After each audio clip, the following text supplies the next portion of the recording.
What is up, people? My name's Anton. Welcome back to September. Today we're going to be doing something pretty cool. So I was having a little bit of a mess around earlier, sort of following on from the cardboard boxes tutorial workflow wise with some forces and a few bits of rigid body simulation in Cinema 4D. And I was working particularly with manipulating forces, and I found a pretty cool way that you can get forces sort of flow around and attract objects inside a capsule of some sort, right?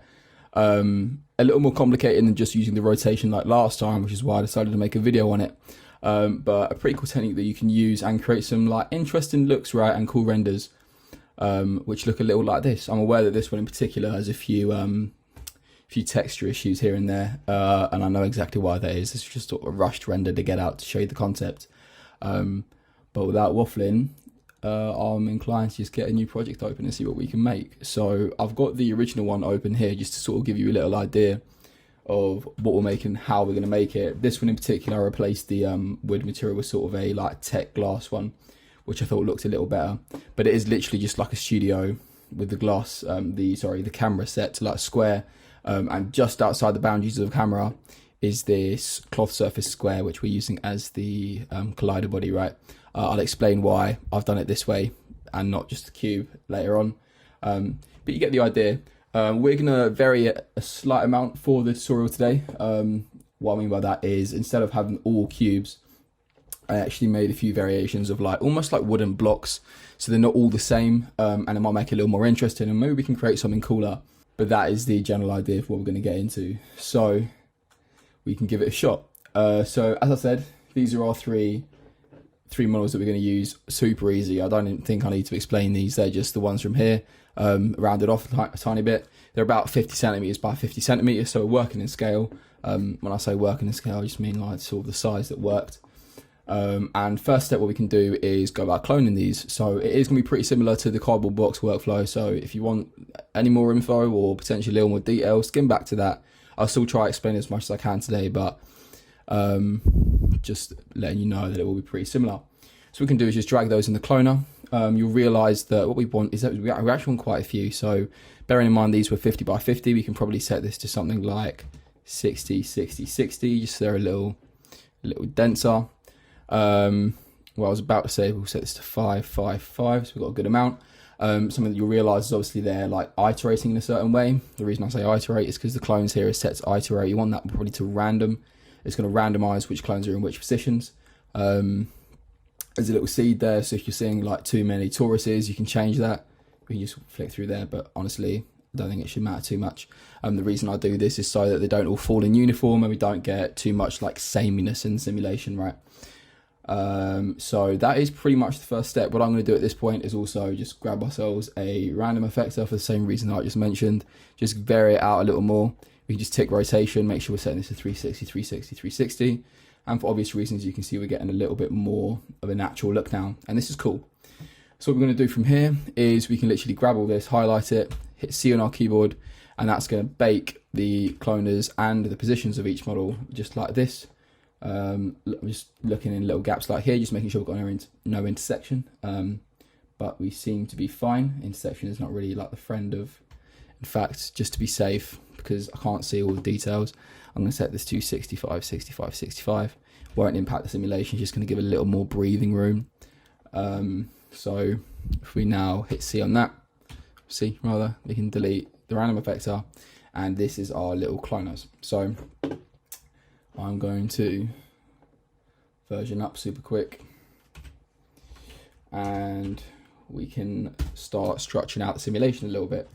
So if I go for the same kind of concept that I did before, seemed to work quite well. We just go 2000 by 2000. And we need to go about creating a capsule for this to be simulated inside of, right? So I did have an issue before whereby when I was creating cubes, specifically cubes like this, and I was setting these to size up, right? So I was looking here because I wanted to make sure I was giving enough room. So I was going 1000 by 1000 by 1000.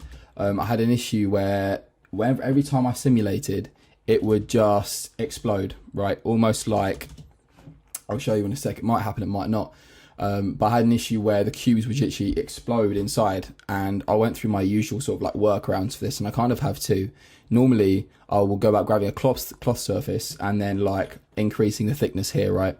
because that typically solves the issue. Instead of it just being like a plane, inside the bullet collider body, there isn't a option for like setting it to both as you would normally do with, if you go to collider body here, you've got this like collider side, back both for cloth.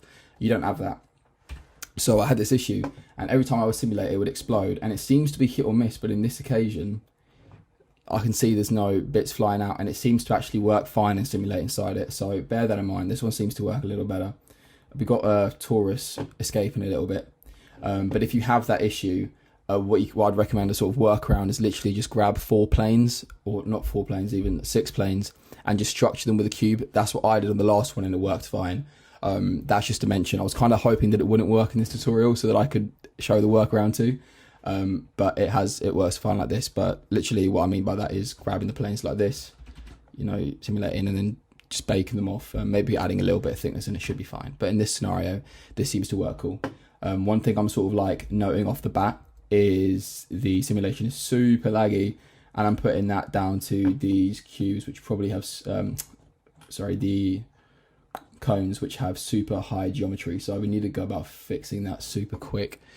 I might quickly Control Z back to before we baked our cloner, so I can do my best to change that, because otherwise that's gonna be a bit of a pain. And I remember my workflow, so it shouldn't be too bad. You can just skip forward in the tutorial. I'm just I don't really like to edit my videos too much because I like to show the entire sort of workflow. So let's take a look here. Let's grab this volume measure out super quick, and we can just make sure that think it's off.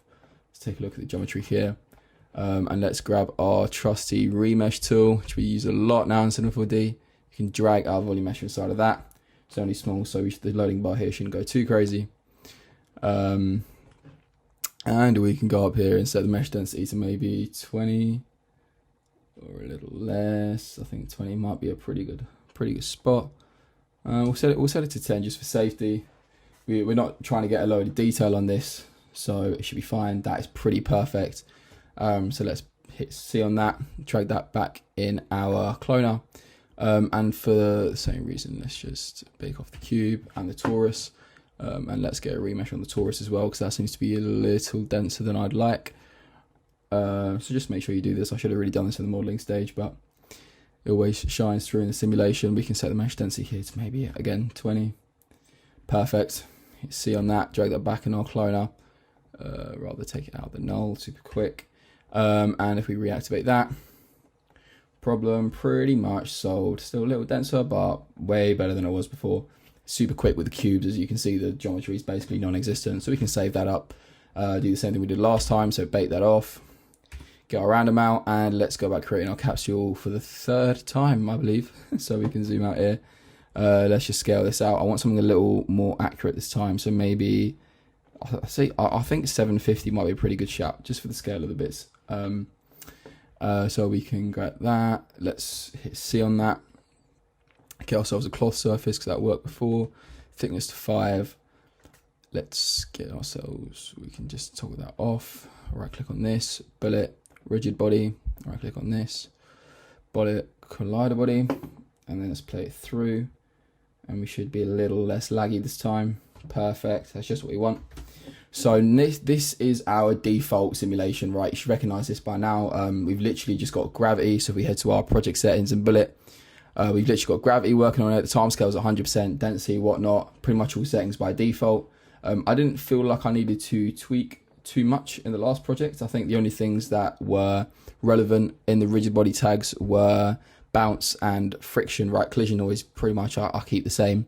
The friction is basically relating to when it was sort of like rubbing across the capsule, and the bounce was how they bounced off each other, and sort of it helped remove some of like the jittering when it got particularly close to the forces. But now what we can do is actually start thinking about these forces, and this is where things get a little interesting, right? So if we just save up, I only used one type, I believe, but if we had simulate forces and get ourselves an attractor, this is what you got to think of this almost like magnetism. Like these are little magnets, and this is pretty damn strong.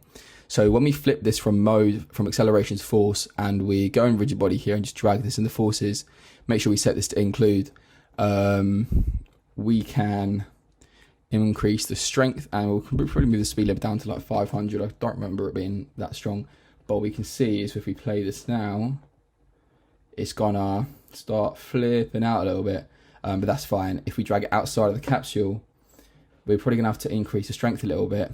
We can do it in live mode too.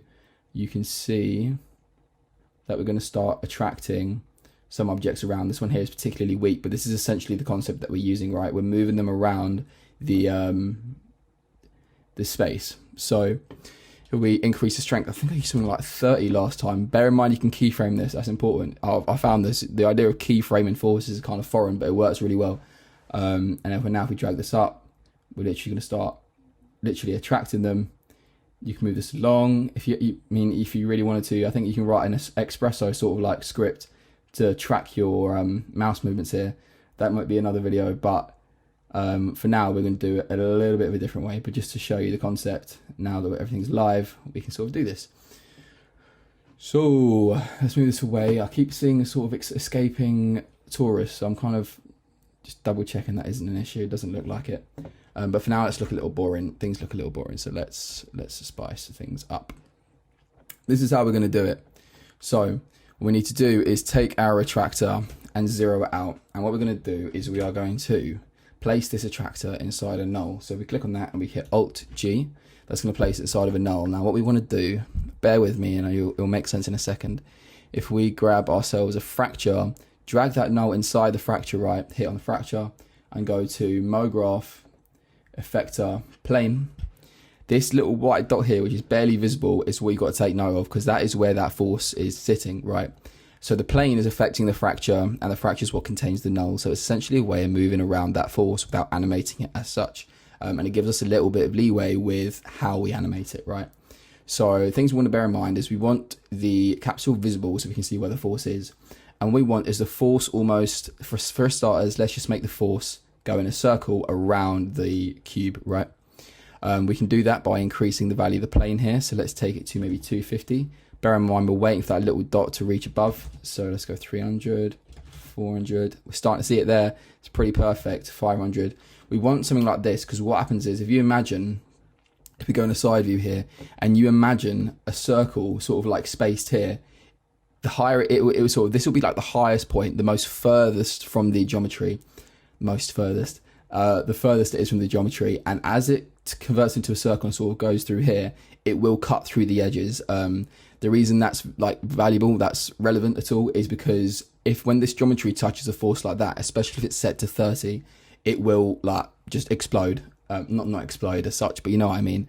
When that geometry comes in direct contact with the like epicenter of a force like that, it just glitches out C4D. So you're better off having this a little higher here. I got 500 here, I think maybe 600. And you will have a bit of a nicer simulation. We're going to show that any second. So now we've got the plane affecting that fracture, so that's lifting it up. What we want to do is now have this basically rotated. And the way we do that, taking into account that plane, is in the effectors tab here, in just like manipulating the order of the planes. So if we grab ourselves one more, the way you got to think about this now is if we untick position, and we drop this in, I think we might need plane 1 before plane 2, and now we play with rotation. What you'll see is you're seeing in that space there, but as we animate this, it's going to animate around, and this is what we can keyframe, and this is also where we can get quite creative. So if we set this to 360, what we can do now is we'll keep the same 10 second clip, so 300 frames. We can keep this to 100% here and keyframe this to 0, and we're going to see our force keyframe around the square. So you're going to see what I just described there about it sort of coming pretty close to the edges. Just bear that in mind. It's not massively important, but you can sort of explore that yourself. But the concept is there. And now if we take a look on the inside, or rather take off this cube, we can start to see how that force affects these cubes. So right now it's pretty weak, but you can see a little bit of dragging. And this is where you want to start tweaking a little bit. So what I found is easiest is if I sort of like tweaked this force till I was happy with it, and then I could duplicate it and change the rotations a little bit. So I had 2 or 3 orbiting forces affecting what's in it. And it looked pretty damn cool. So let's go to our attractor super quick and let's turn up the strength a little bit. And this is where the tweaking comes in, so we can sort of see what our result is actually going to be. So we keep getting these escaping toruses, but I think it might just be a glitch. Drag things in here. We really need this to be a little stronger, so let's take a look. We want that off, I think. And our simulation is a little smaller. I don't understand why. If anyone else is seeing that torus falling down there, I'm not sure why that's happening. So you might have to work a little bit, but it needs to be a little stronger. Our simulation is a little bigger than it was before, so let's work this a little bit. Let's take our cloth surface square and let's make this ever so slightly smaller. So let's make this maybe 0.8, 0.8, 0.8. Oh, I've just scaled the force, never mind. Cloth surface 0.8, 0.8, 0.8, something like that. I'm going to bake this because I sort of prefer working with baked things. And let's just take another look at this real quick. See what we can do to sort of get this working a little nicer. So let's turn that off. Watch your simulation so it's a little smaller now. Maybe we can, if we want this to be closer, we can go back to our first plane and set this to something like 500, 400 until we start seeing these work. So we're getting some toruses there, and you see what I mean about the corners there. So if we just scale that back up super quick, the cube is smaller now, so that shouldn't be an issue. 450 might be a sweet spot. And there are a few things which we need to bear in mind. So let's take a look into take a quick dive into the dynamics body tag itself. And let's turn the friction down maybe to 50. And you can see we should get a little more movement because they're not rowing against so much. So it's still on the verge. We want it a little more. We want maybe 475 specific, but it works. Head back here. We can turn the bounce off potentially. And that might smooth things out. But we want this to be a little stronger still. So let's take a look here. We've got the strength 50. I don't remember it being that strong before, but we can go to maybe 80. See what works in this instance. Let's see if we can make something cool. So we're getting some cool movement. We do want it to be sort of like picking up a little bit. Let's take a look at what gravity set to 1000. What happens if we turn down the time scale? I remember doing this. We sort of like slows it down a little bit. Picks them up. I remember the force sort of tends to pick it up more towards the bottom, but apparently not enough. So let's take a look at this attractor and let's scale this up more than we need. So let's maybe move the speed limit up to 5,000. Let's see. Maybe make the strength 200. And we're getting some better results here. A lot of craziness there. So let's turn this back up to 500. And the only thing I don't like is how it's sort of attracting only certain geometry by the looks of it, right? So we need to work with this. We're also getting a load of crazy results. So let's move the speed limit down to maybe 500. I'm thinking let's drop in here. What happens if we turn the friction to 0? We're getting a lot of floating, and that is really strong. So let's turn this down ever so slightly. We're getting some nice dragging down the bottom here, but it's not quite picking up as much as I would have liked. Let's take a look at the size of our cube. It's all right, but got to think. So let's take a little look at potentially duplicating these. We're still getting some. I'm still getting some escaping geometry down here, but I'm sure that shouldn't be too bad of a fix. What I'm going to do super quick is just put this in the volume builder and see if this has any effect on the geometry itself. It's just sort of like meshes it up a little nicer. You can drag the collider body on that. Move this off. Let's take a look real quick. Gets a lot laggier is the only thing, so we don't need this many bits of geometry with something that's not visible. I just did that the inverse way. I meant to turn this up. Make this 100. Although we've got those weird corners, maybe 50. Let's just grab an SDF smooth. We don't really need it, but I'm just thinking anything I can do to sort of like fix this. 25. Let's try something like this. Maybe that can help with the corners too. So just experiment, see what works for you. I'm going to click C on this, change that visibility. It's going to make our simulation in a little bit of a tighter space, but also gives us a little more control over where the forces land, right? So we're getting a little more roundedness here, which looks quite cool. We can play this through and see where the force takes us. So it does seem to be a little further away, but doing some good movement, and I like how the geometry sort of like slides up there. So that's something cool we can take into account. Let's see if we can. So I think I had the time scale on 80. Maybe we can turn the gravity down a little bit, maybe to like 500. The gravity is obviously what's going to affect us at the start, but I cut out the start anyway. I didn't like how they sort of like fell down that way. And that's already managed to grab some toruses from the top there, so it looks like we're on the right track. If we keep this going, I'm hoping it's able to sort of like drag up some. And that looks pretty cool. So we can see that we're getting along the right lines of dragging this geometry about here. If we were to increase strength of the attractor now, we'd probably get a pretty decent result.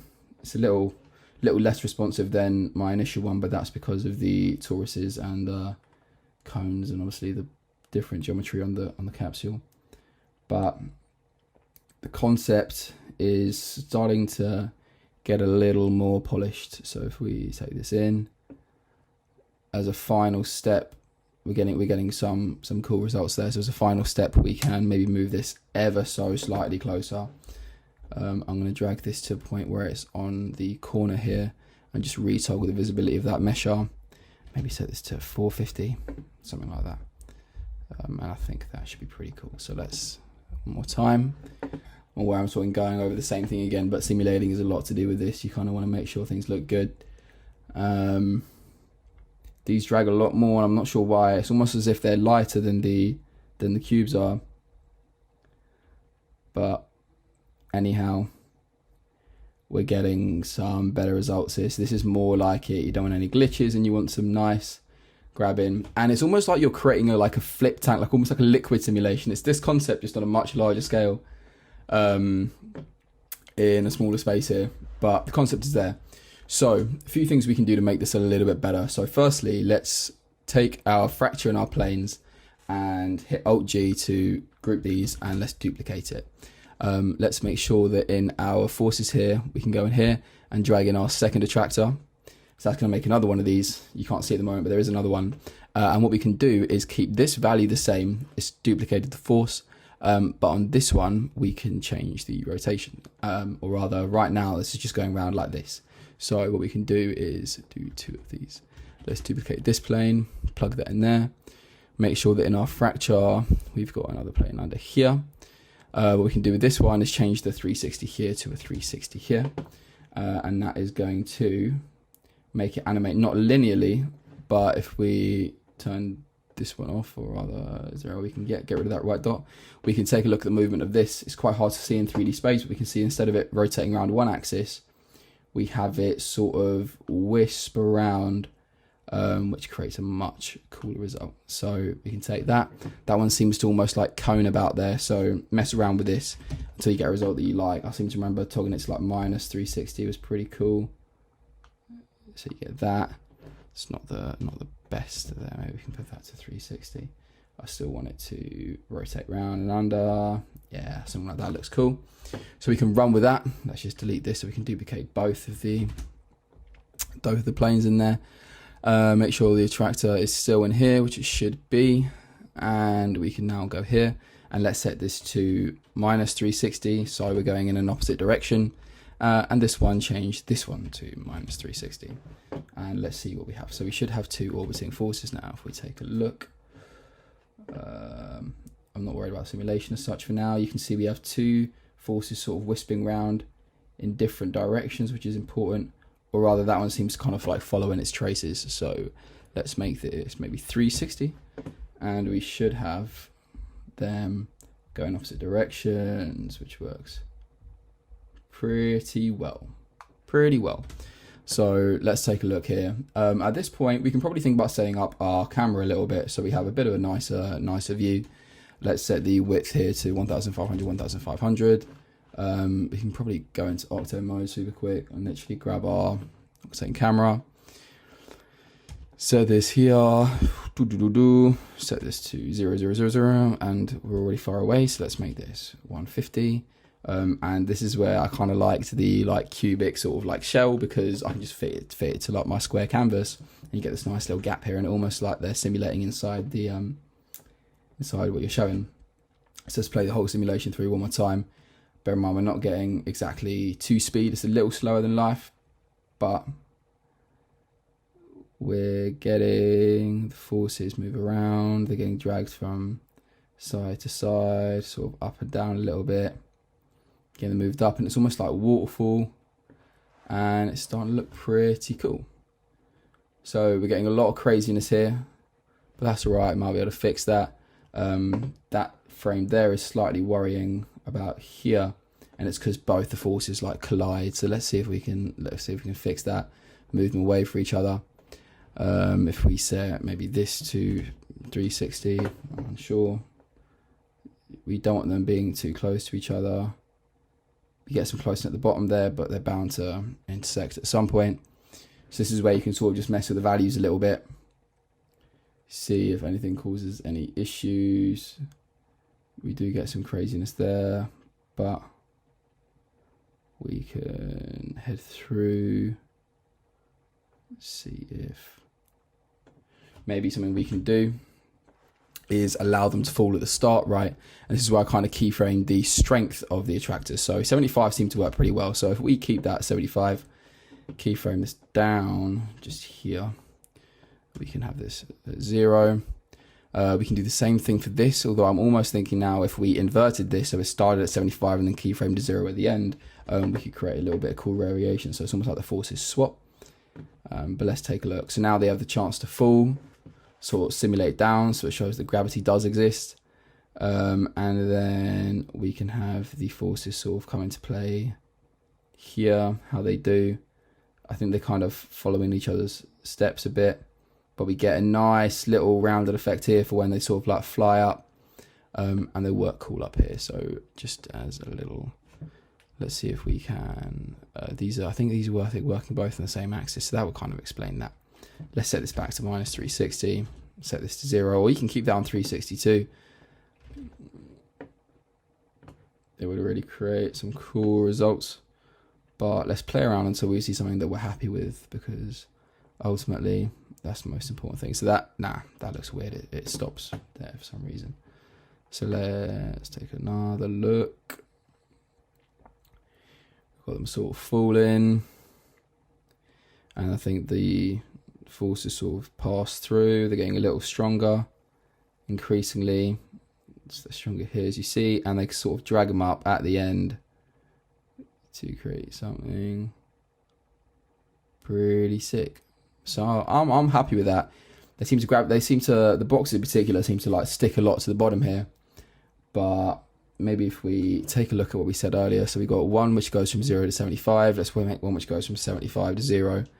Let's just see what that looks like. If it doesn't, we can probably go about just setting up the scene and rendering this out a little bit.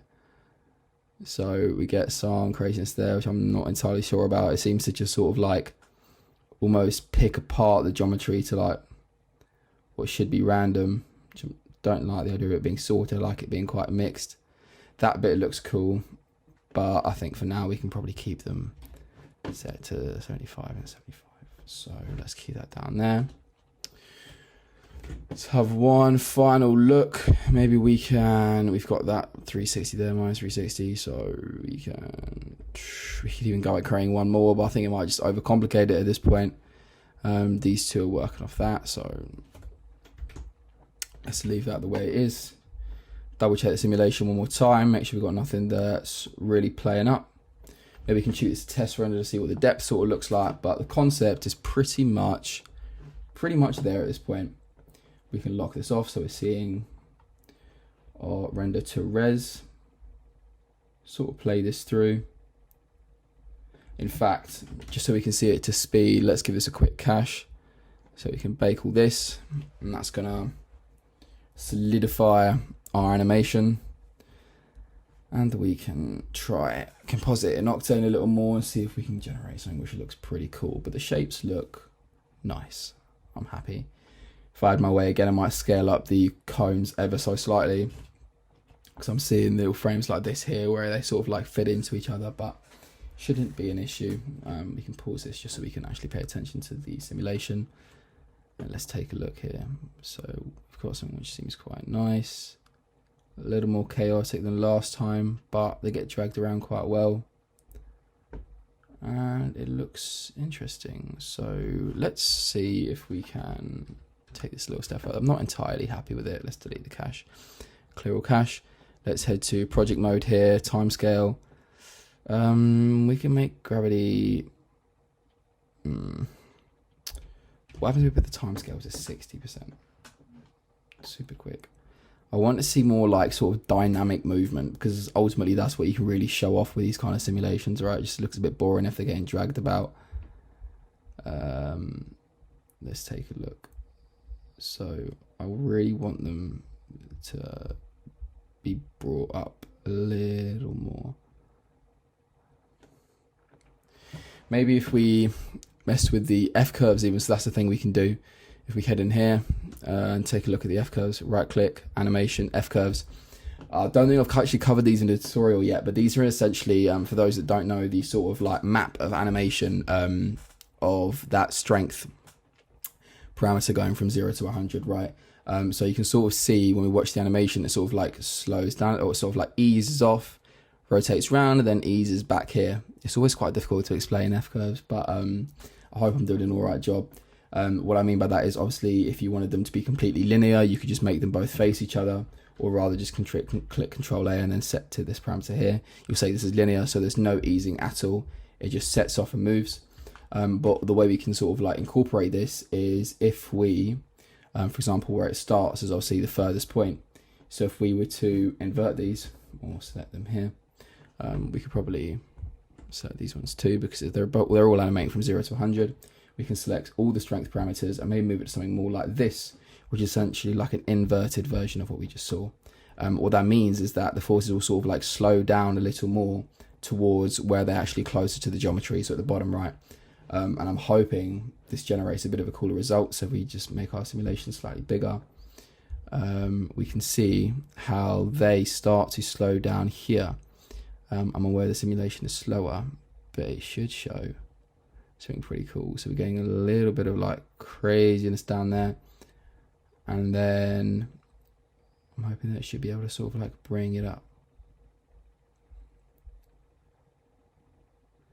So we've got both sides of the simulation there. We've got that one up here and this one. That looks pretty sick. So it does, however, seem to slow down a little more than I was expecting. So let's take a little look at wherever. Oh, I've lost the other frame. There's a way you can show this. Hold on. Where at? Bear with me. I've just managed to actually just get lost in the F curves viewport. Where's?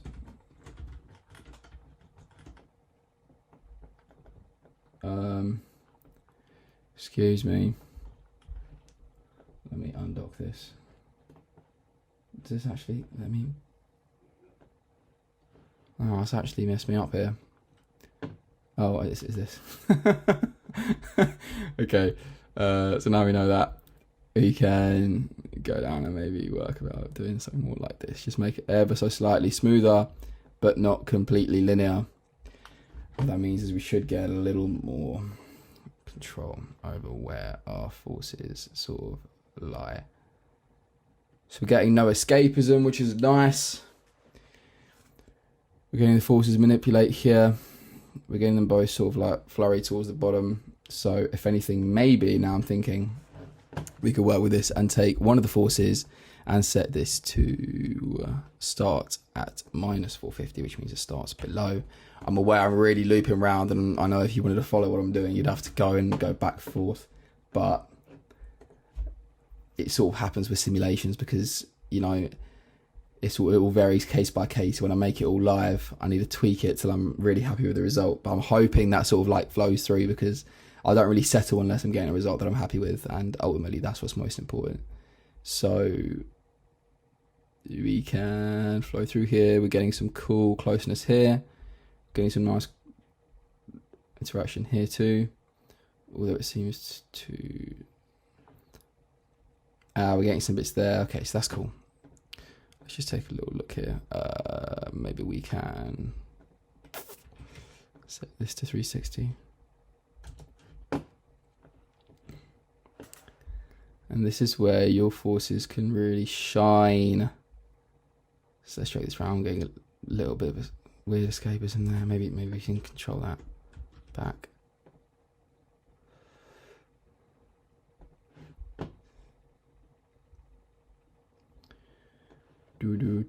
Let's take a view out here, see what the forces are actually doing. So that one is now, so this is where we need to work on this, because the strength we animated before is now, because we inverted that, spending more time further away. So we actually want to confusingly invert this back, but you can see, even if you look at where this is here, from changing those F curves, you can see it actually has a fairly decent impact on the animation. So what we can do is invert that, and that should work the opposite way.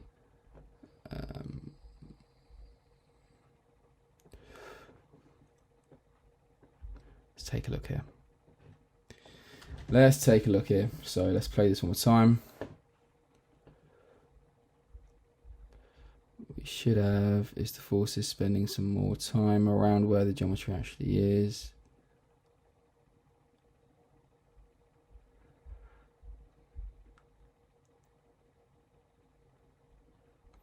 The only thing is that one spends loads of time down there. We can kind of see it really bogs down. So maybe we can set this to a view minus 720, which would double the rotation of that force, right? You can see we're getting some little bit of crazy movement, but maybe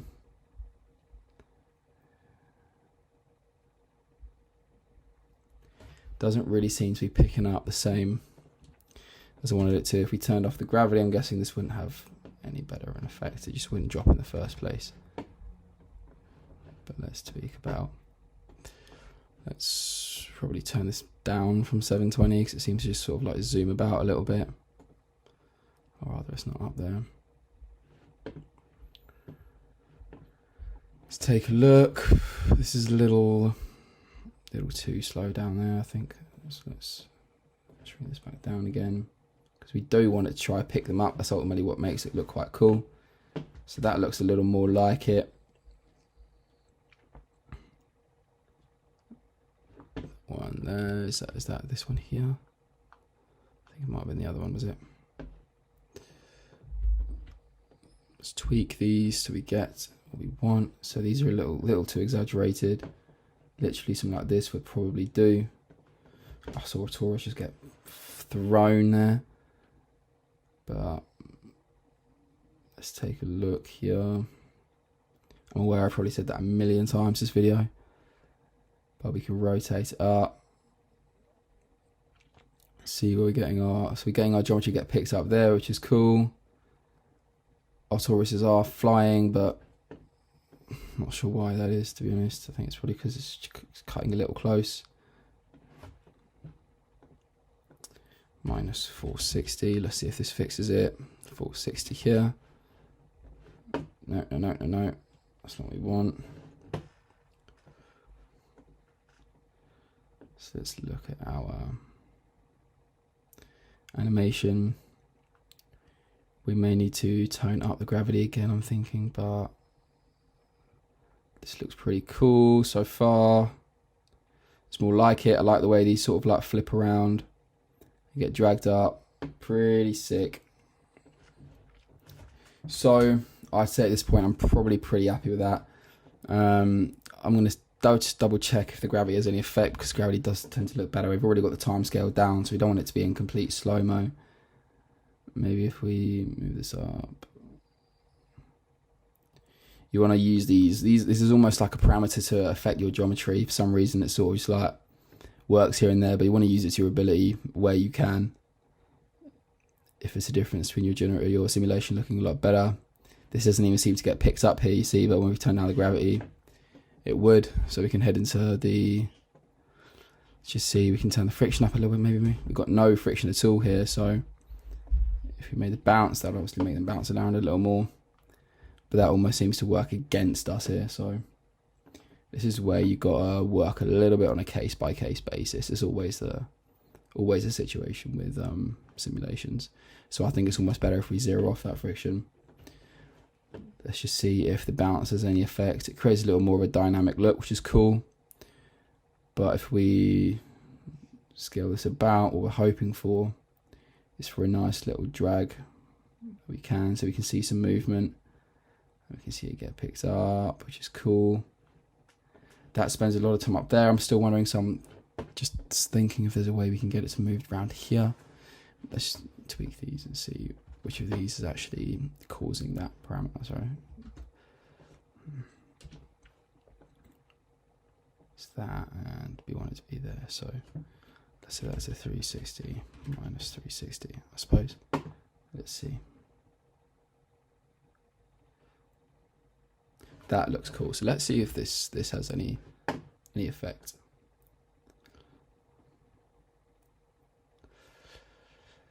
See, we're getting some cool down here. It's dragged about and then up through the back, which is cool. And then we also get some of these moving up. So that looks pretty sick, and back down. So you can sort of start to see here where your inputs really do matter, because it sort of like varies what you actually do. You don't want these to counteract each other is the only thing, and these sort of almost seem to cancel each other out, so the force sort of rotates. But I'm kind of happy with it, to be fair. Just take a look here, maybe move this up a little bit. This is set to 75, so let's maybe make this 100 and see if 200, just to really give it a kick. Let's see if we're probably going to get some glitches here, but if we play it through, we might get a little bit of interest. Points which vary. You see this, there's one which is the clear favorite here, and we can see if getting them dragged up. It does seem to like salt it a little bit, but we're getting some nice bits here.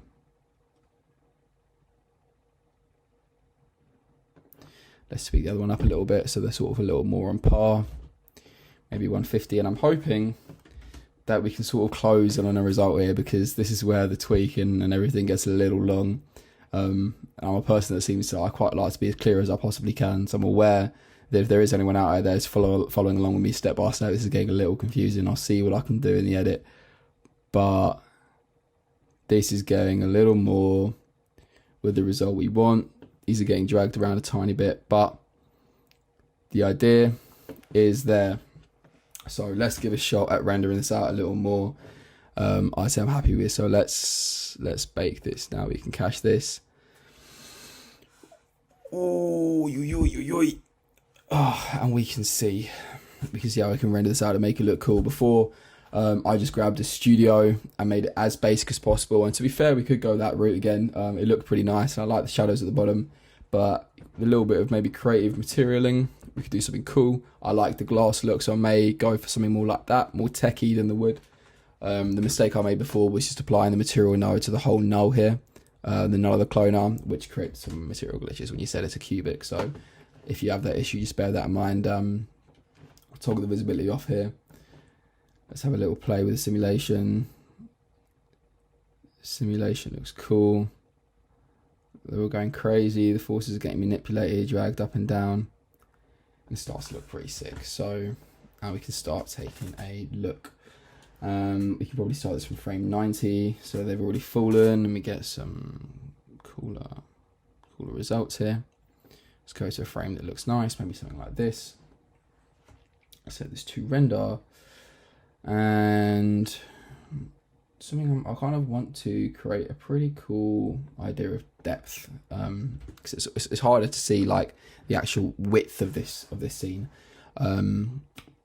So steps, let's make sure we're in aces, make sure we're setting this path tracing. Let's see if we can grab ourselves a studio. So for the sake of just like speed in this case, I'm gonna grab myself a Like It Pro Plus Story from Grayscale Gorilla. Don't need to mention them again, they're absolutely great. Let's head to Like It browser, make sure we're in Octane here, and we just pick out a studio which sort of like works for us. So I may go for something fairly simple here. Maybe this is completely unnecessary, by the way. You could get HDRI and just get a backdrop or something, and make something equally as cool. But I kind of wanted to spruce it up a little bit because I've been doing HDRIs pretty much every single tutorial.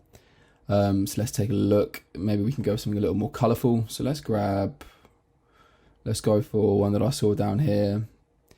Maybe the pink and teal. Pink and teal has potential. Or let's go for heavenly. Heavenly looks quite cool. We've got a nice little blue tint there. And if you have this plugin, I can show you how you can go about rearranging this a little bit. So we go up, we've got our camera there. If we just hop out, we can sort of see the scale of this. And luckily it's actually rotated around the same point, I think. If we just take out, we can see where our cameras are. Yeah, so we got two conflicting ones, but it's fine. What we need to do is just conveniently create a nice little null for us, which encapsulates everything. So we can just go about scaling this up. If we set this to 2, 2, 2, we should be able to move this down to about here, I'd say. Let's hop into our thing and make sure that works fine. Should be cool. We've got a bit of a light there, but I'm not entirely sure if that's going to be visible or not. Let's just make sure those spheres aren't an issue. Hit a render and see what result we're getting. So we had a little bit of a crash there, so I'm going to re-import maybe something a little simpler. I'm unsure why that happened, but I'm not entirely sure if it's going to be worth tweaking away to sort of fix. So I'm just going to hop right back into Octane, hope it loads up without a problem, and we can just import something maybe a little simpler, maybe more white. Just refresh that super quick. We can go to browser and just get something more like let's go for umbrella basic, I suppose, or maybe something with a little more shadowiness to it. Something which looks pretty cool. So these are all sort of like blending into one for me now. Maybe if we make sure we're selecting Octane here, that should get rid of the glitch, and we can go for something which looks nice, yet adds a little bit of interest to the render itself, right? So maybe we can try, I did like Heavenly to be fair, but it's all right. I'm not trying to crash Octane again. Let's go for something like soft white key. Just nice soft shadows which we can use. See, we've got a little more scale here. Maybe we can. Oh, we got that sorted out. Okay, so let's hop back into here. Maybe we can, instead of scaling everything else up, go about grabbing our. In fact, no, I don't think it would. I was going to say scale everything else down, but it might scale at different parameters. So let's hop out here. Make sure we're saying this to 2, 2, 2. Do a quick render, see if we're actually getting a result, which we are, thank God. We can remove the spheres, take this and just move it down so it's not intersecting our simulation.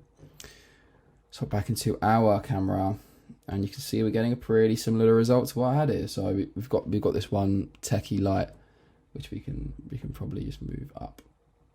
I'm not even sure why that's visible in the first point. Maybe there's a way we can change that.